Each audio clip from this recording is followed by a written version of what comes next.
All right, people. So our next review of the day is going to be for Zootopia 2. Zootopia 2, of course, is the sequel to the first Zootopia movie. The first Zootopia movie, massive success, massive hit there.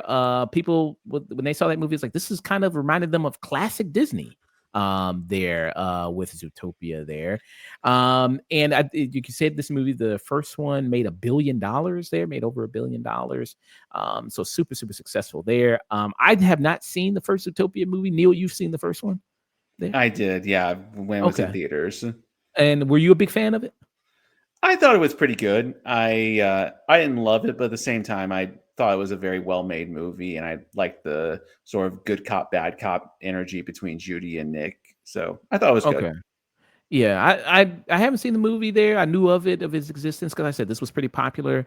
Also, if you're on Twitter there, there's lots of people who love to put Judy and Nick Wilde, who's the fox, together. And if you know what I mean, you know what I mean. So what's going on here in Zootopia 2? Well, you have it where Judy Hopps there, who's voiced by Jennifer Goodwin, and you have Nick Wilde there, who's voiced by Jason Bateman. The Fox and Bunny team up there. You have it where in this second movie, they're known as superstar cops. They're super cops. They broke that big case in the last movie where they exposed the corruption of the mayor. Now they're kind of looked at like, okay, what's next? I mean, what are we going to do next that's going to be just as big to keep our reputation of having this being these terrific, wonderful cops there? That's mainly a concern for Judy Hopps there, who's all about that, who's all about, breaking cases. She's all about justice there, wanting to be a cop because she wants to serve the community. You also have Nick Wilde there, who kind of could care less, really. He's like, I mean, it's not really my thing, but whatever, I'll go with whatever you go with.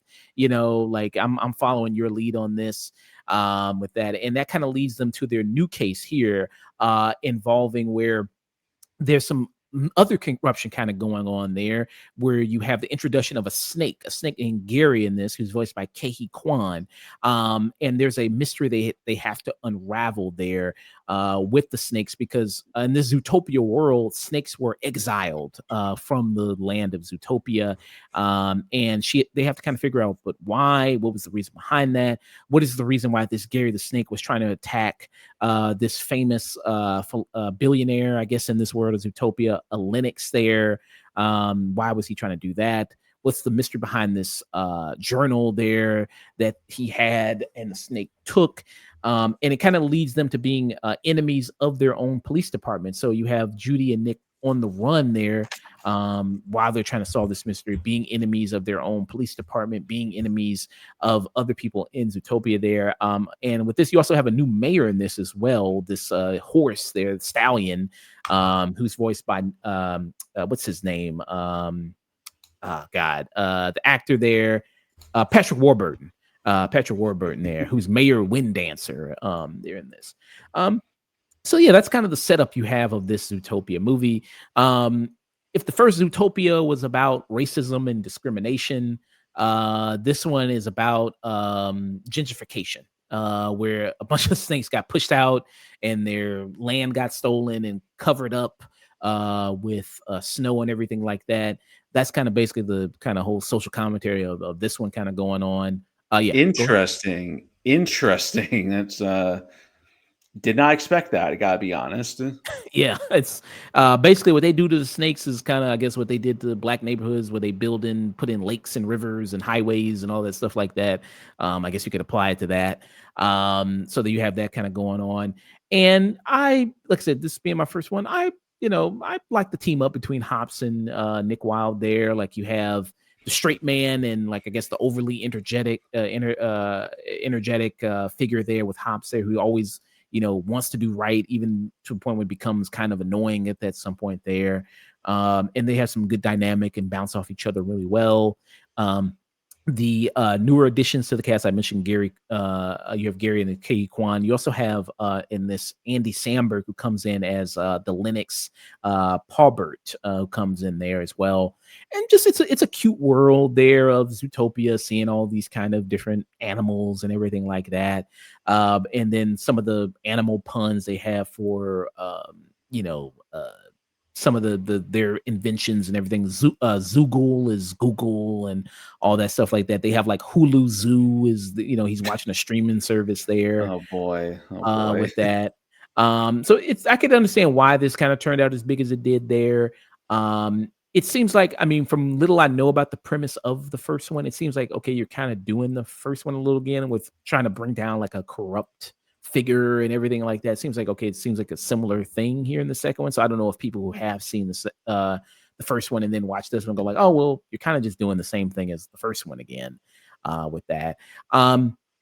And I think with this the sequel, they explore the dynamic and relationship between the two of them, Hops and Wilde there, and how like, okay, they're partners now on the force together.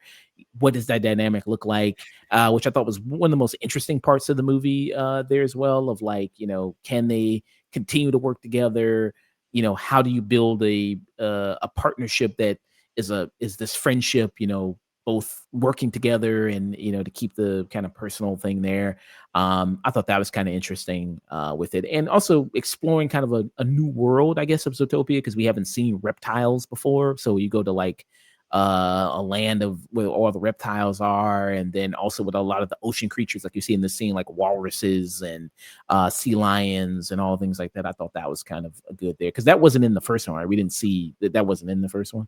Correct. Yeah. The first one is very sort of urban locked, and this one definitely looks more like, different biomes and stuff. And I really am noticing now that you're playing the trailer just how much better the animation has gotten with like the water effects and everything. It's very impressive how much they've improved the animation from the first to the second one.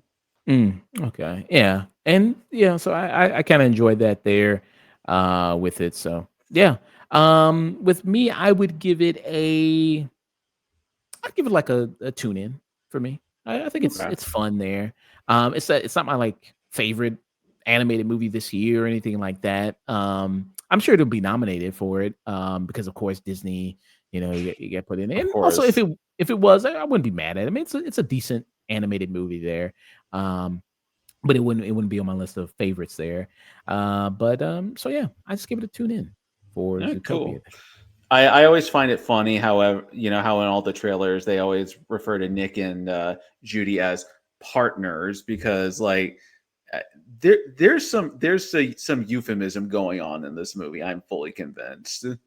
You think they'll keep them friends, or you think eventually they'll lead into something romantic? You think? Yeah. I think the internet mob would burn down Disney's building if they didn't have them romantically involved by either the end of this one or the next one. So, Okay. Disney, you know what makes money, do it.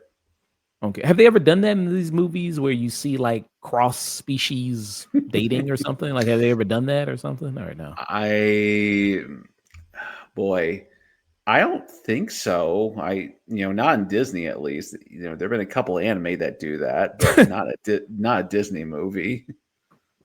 Yeah, I don't know if there's something in the background of the first one where it goes like, oh, you see a hippo and a spider or something like that. I don't know. They get together or something. Wait a minute. That's the pitch for the third one. The first one's about racism and discrimination. The second one's about gentrification. The third one will be about like interracial, interspecies relationships. That'll be the premise. Oh, that's gonna be interracial dating in the third Zootopia movie. Yeah, you Yeah, know what I that'll be mean. it. Okay, there you go. So maybe that'll be the subject. They're trying to like outlaw interracial dating, and it's like you can't marry a lizard, can't marry a goat. Like, nah, this is A wrong. This is fox, evil. a fox and a bunny, a fox and a rabbit. Was the world coming to? We got to outlaw this. Yeah. Oh yeah, there you go. That's the next pitch, man. Zootopia 3, man. There you go. That's Right. the next pitch. Yeah. I think let me see how much money it's making already, because like I said, the first one did so well. I wonder if it's gonna make the same amount as last time. That's a hard, tall task to do. I think it's gonna gross the, entire gross national product of several small countries by the time the box office run is done. Wow. Okay, so it's already passed 600,000,000. Wow. Okay. There you Good lord. Yeah, so it's already past 600,000,000. So there you go. So yeah, it seems like it's definitely probably gonna end up making another billion, maybe. So you got that. Better hurry up because you got Avatar on the way. So you got that on the way. Mhm. Better get all that money. And it did come out during Thanksgiving, so you also had that going for Thanksgiving weekend. Soak up a lot of that money. So got that. I'm gonna make one last bold prediction. I think Zootopia 2 is gonna make more money than the Moana live action movie will. Oh yeah, that's a no brainer. Yeah, it's gonna make more money because like we already pulled up Moana and we saw all the movies it was competing against. Oh yeah, that's a no brainer. Right. Yeah, Yeah. that's a no brainer. So that was my review, Zootopia 2.